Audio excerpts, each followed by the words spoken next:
All right. So, Jill, it's an interesting location that we're doing it today. It is. Because it's more about you. And kind of, we want to talk just, you're coming up on you're not even coming up. You just celebrated your 26th your work anniversary here at Aborn. So, let's talk a little bit and kind of get to know you a little bit more. This isn't going to be about freight. It's not going to be about logistics and all that type of stuff. Okay. It's going to be about you, Jill. So, start off kind of simple. Tell me a little bit about your childhood. Kind of where were you from, raised and born, like born and raised, all that fun stuff. Yeah, good. So I grew up in Holbrook, which is a couple towns over from here on the South Shore of Boston. And I have 3 brothers.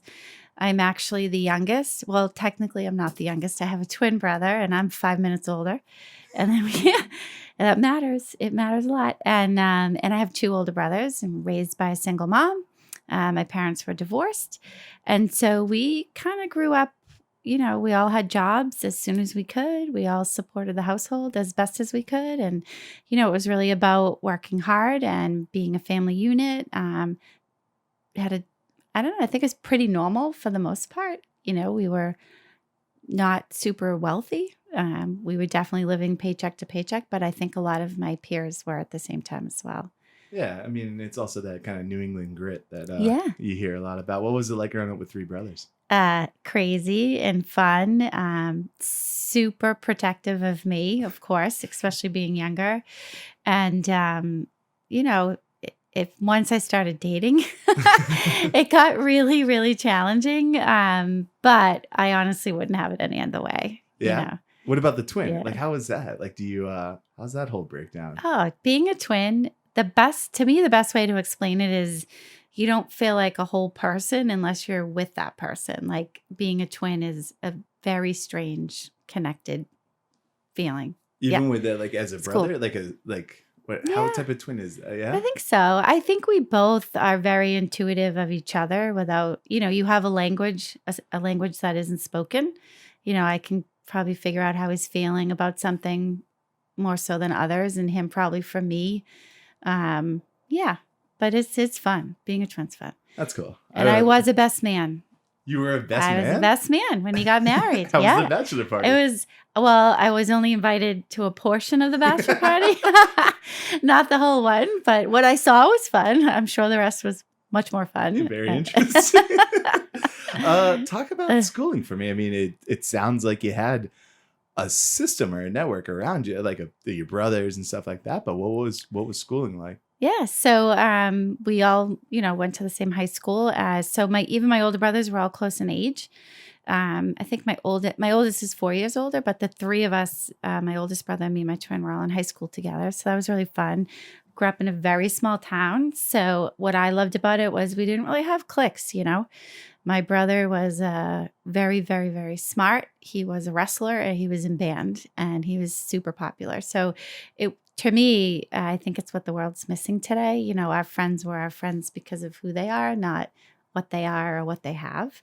So I'm so grateful. And my high school friends, even my childhood, I still have friends from 2nd and 3rd grade that are friends today.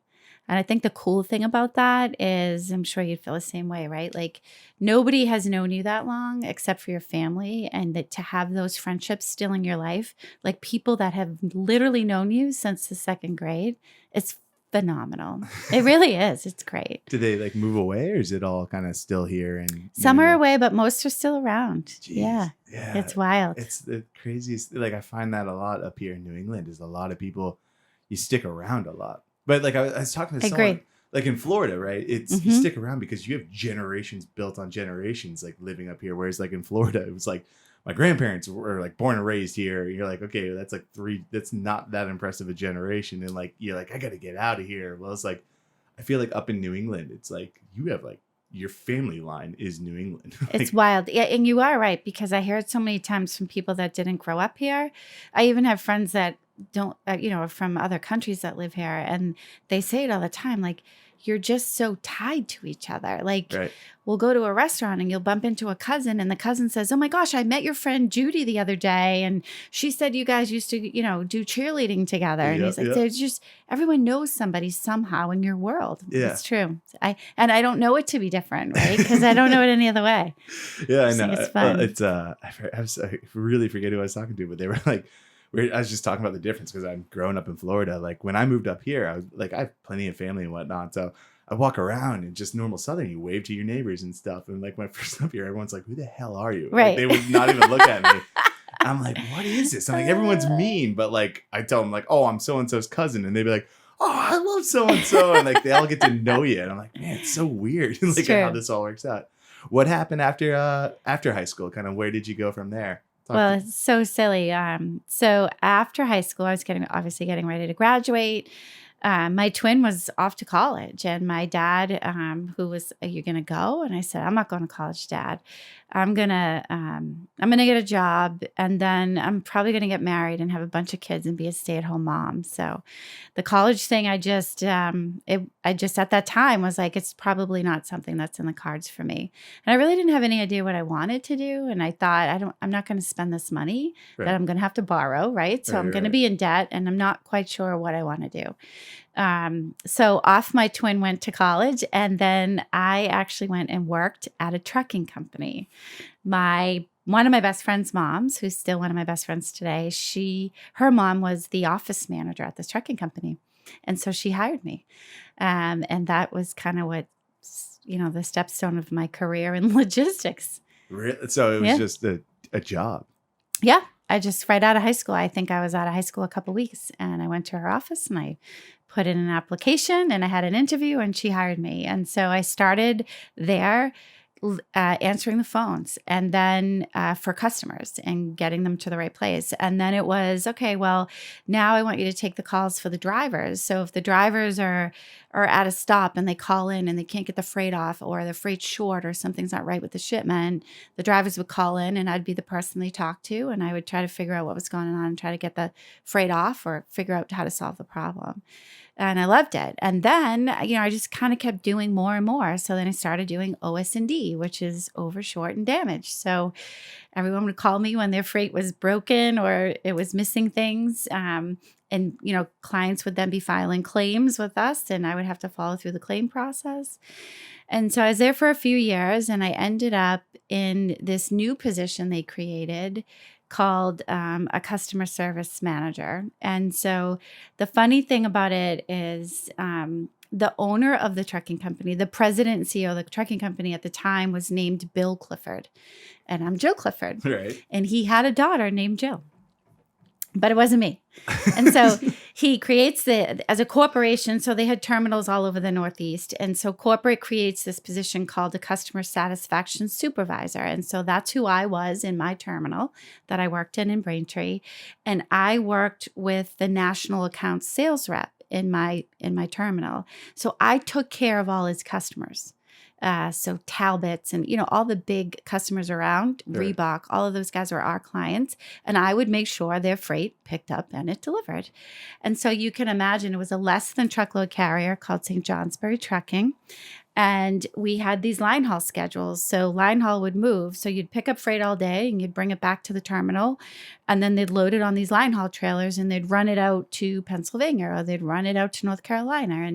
And, we would take care of all the freight to make sure it got ready to ship out of the building. Right. And so the person in line haul, I would call him and say, look, you've got to get this freight moving. If it was running late, if it was for Talbots or one of my clients. And he would say, Jill, I don't know if I can make that happen. I'm like, I'm going to be at dinner tonight with my dad, and I want to be able to tell him that you move this freight. And he'd be like, oh, yeah, okay.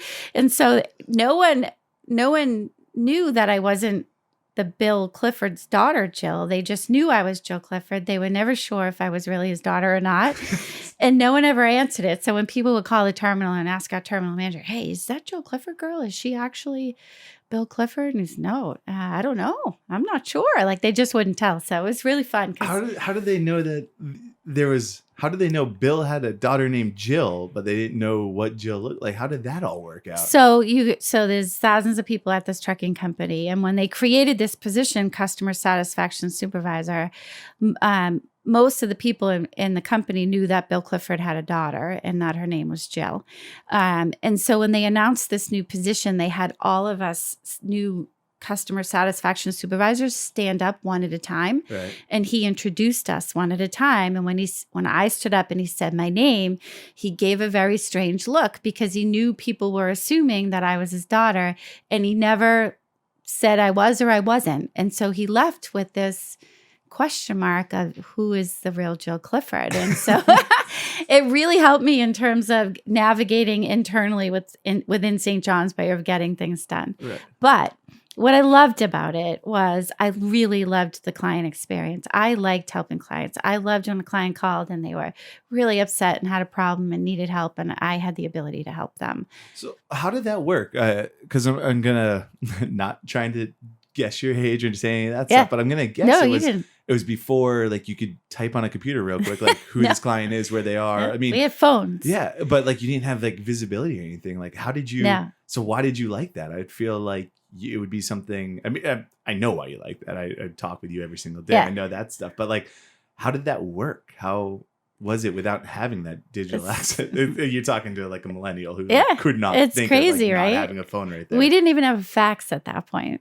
Really? So we were really managing everything. You know, in dispatch, there were all of these cards. And so the dispatch office had a wall full of cards. They looked almost like time cards.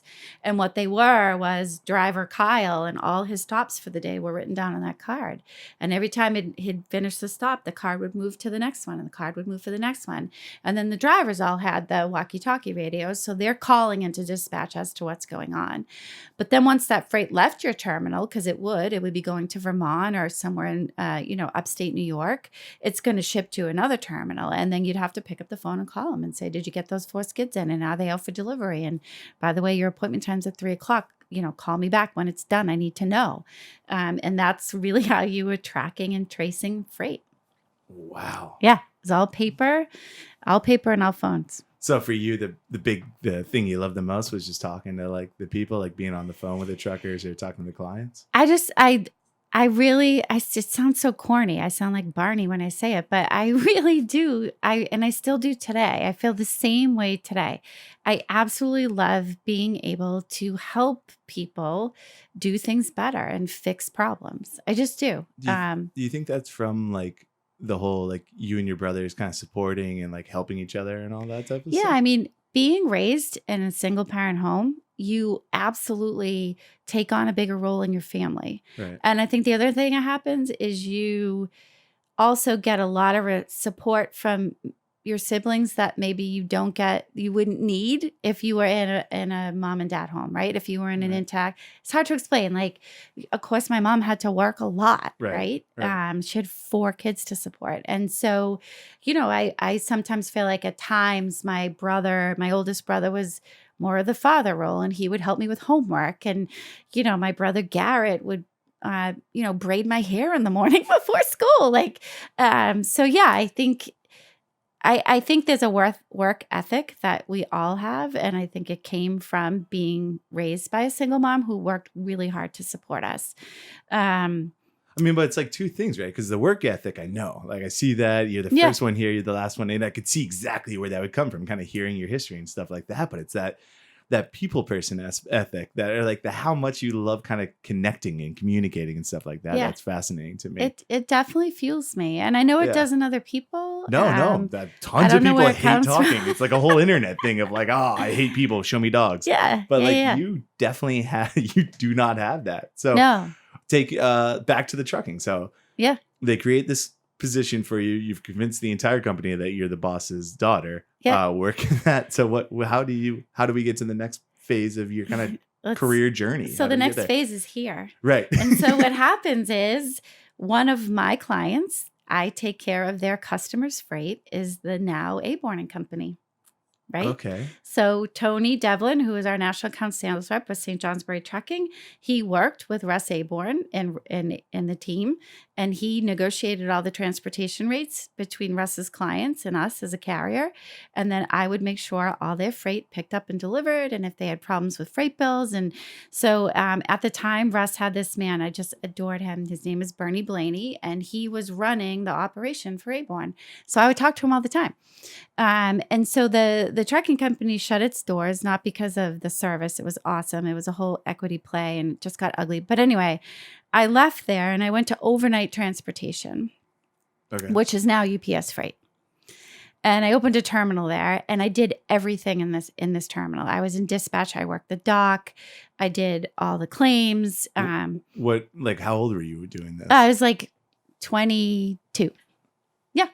So your brother's in college, or like he's just having kind a grand of old getting out time, of college, loving it, crushing beers, doing his thing, and you're running literally a terminal? working like 16 hours a day because it's a brand new terminal. So then you're hiring, you're trying to find drivers, and there was like a core group of 4 of us that took positions to open this terminal at overnight transportation. So this was all in 4 years. Like you kind of stop, and then you're wow. Yeah. Yeah, it was super fun. And it was such a good learning experience for me because I went from a regional Northeast carrier that was non-union to a union, and then I went from a union carrier to a non-union carrier. And the environments are really, really different. Yeah. And so I learned a lot, a lot.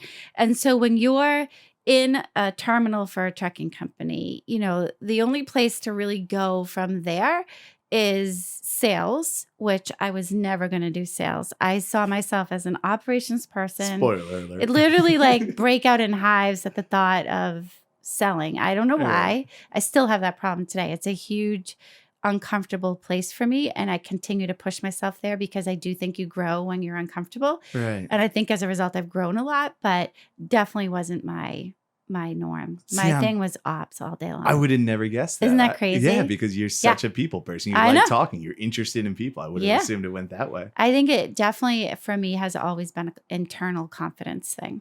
Yeah. Definitely. Yeah. Wow. I didn't go to college. At that time, everybody went to college and still does, right? It wasn't like when you go to college. It wasn't if you go to college, it's when you're going to college. And for me, I didn't. And so I remember years ago, Russ at one point was like, well, just make up a college you went to. Because the other part of being in this industry is, and it's not this way anymore, but I oftentimes was the only woman in the room. Right. And so guys would tend to think of a way to connect with me, and they would ask me where I went to college, right? Yeah. It was kind of like the icebreaker of a conversation. And I always felt a little less than because I would say, oh, I didn't. I graduated high school and started in the industry right away. Right. Should have been like, so it's kind of weird. Within 4 years, I was running a terminal for UPS Freight. What were you doing? Yep. You were drinking beers in college. So. Yeah, exactly. Cute.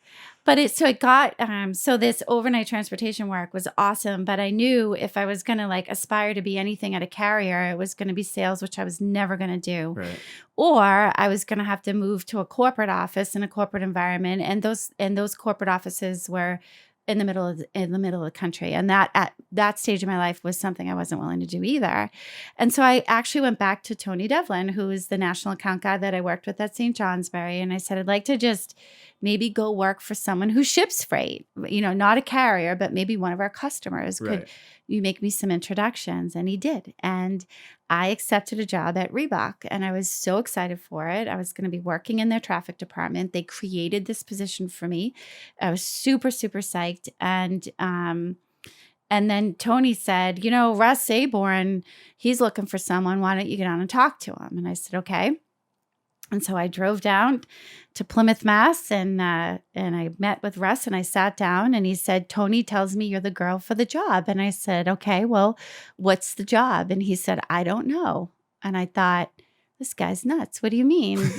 What do you mean you don't know? And he said, I really don't know. I know that I have customers, and they're not completely, fully super happy with our service, and I don't know why, and I need you to come in and figure out why.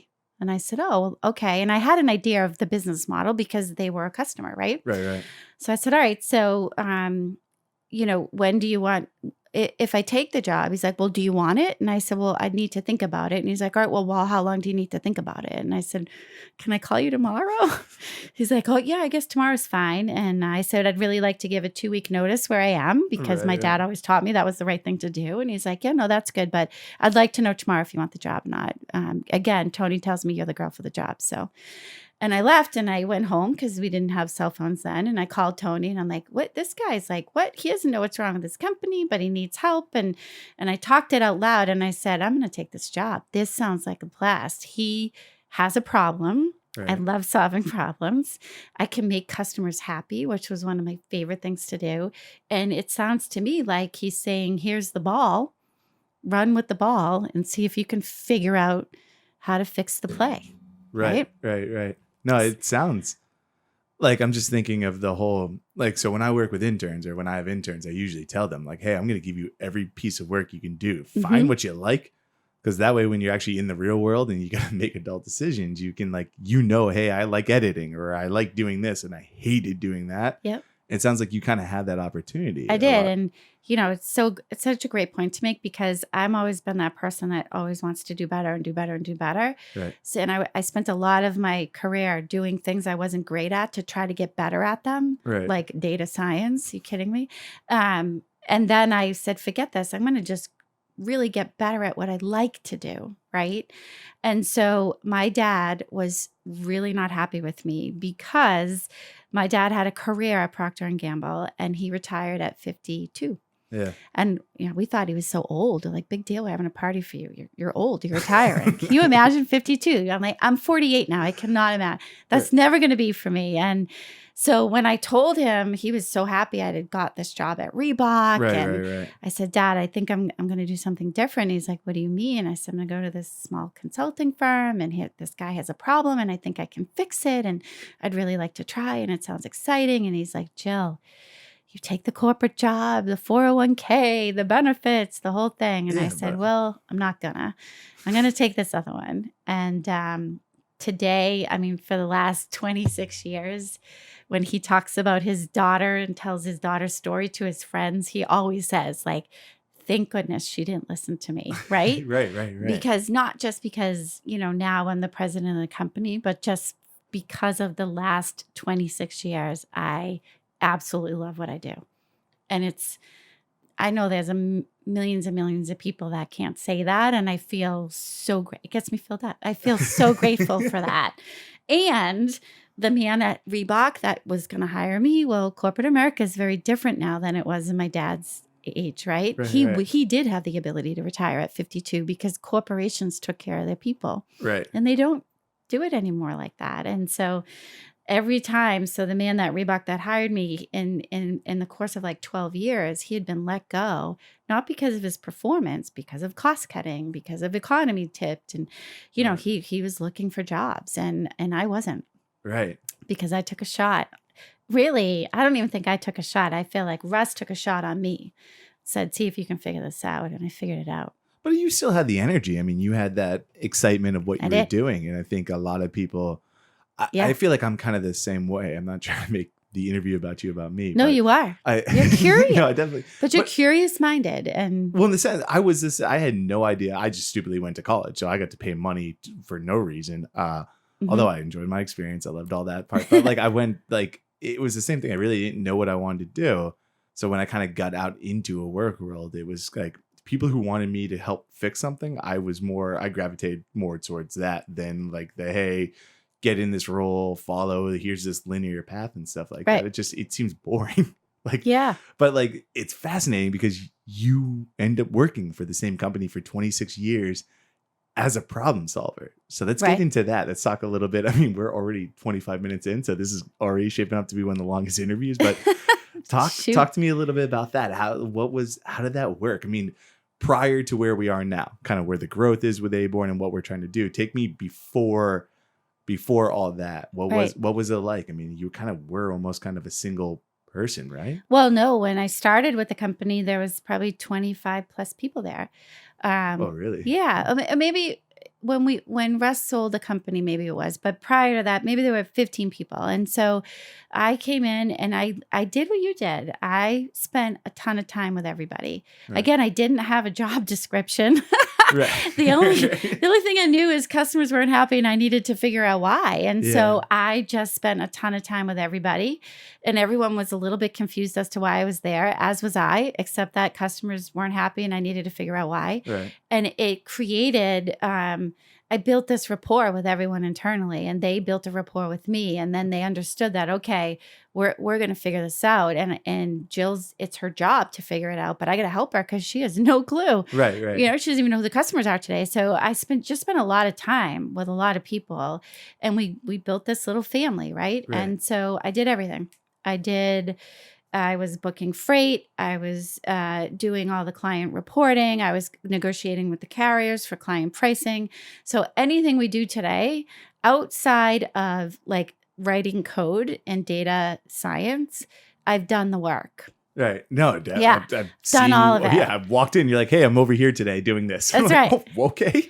And the coolest thing about, I think, us right now is we truly are a 30-year-old startup. Right. And it's so wild. And it's really because about 15 years ago, Russ sold. So I made it from help us to a vice president of client service. That was my title.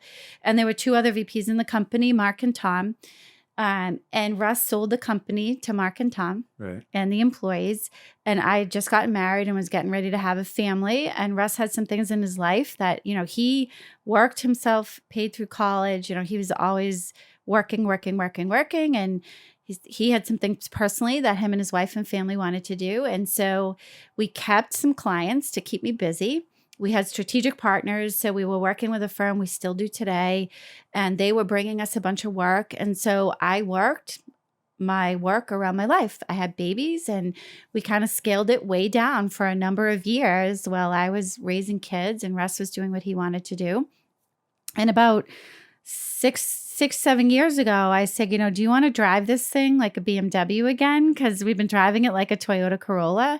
And we recognized the whole data piece and the whole freight analytics. We are freight operators, and we understand freight operations, carrier operations. We understand how carriers see customers' freight. We can negotiate really well, but it became very important to become a data science company and data analytics. And that's when we hired Steve Aborn.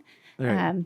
But that's so I can see it, because you would sit there and think, well, how do you like going 26 years driving it like not even 26, but going 15 years driving it like a Corolla, and then you're like, I'm ready for this pace. How did you? Is it just because of your nature that you're like, I'm a problem solver? So like once kind of the family chaos sort of settled down a little bit, you could be like, hey, I want to kind of focus on something. I want to feel fulfilled. Is that how like?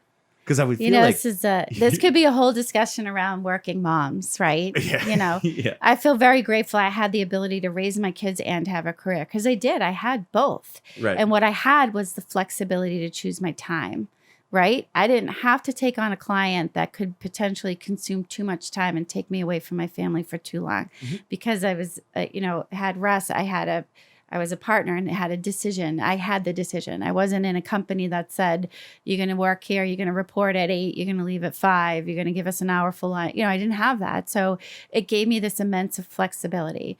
I didn't know it at the time, but I clearly have kind of this entrepreneurial spirit where I do love having some control over how the decisions are made in my life in terms of my career.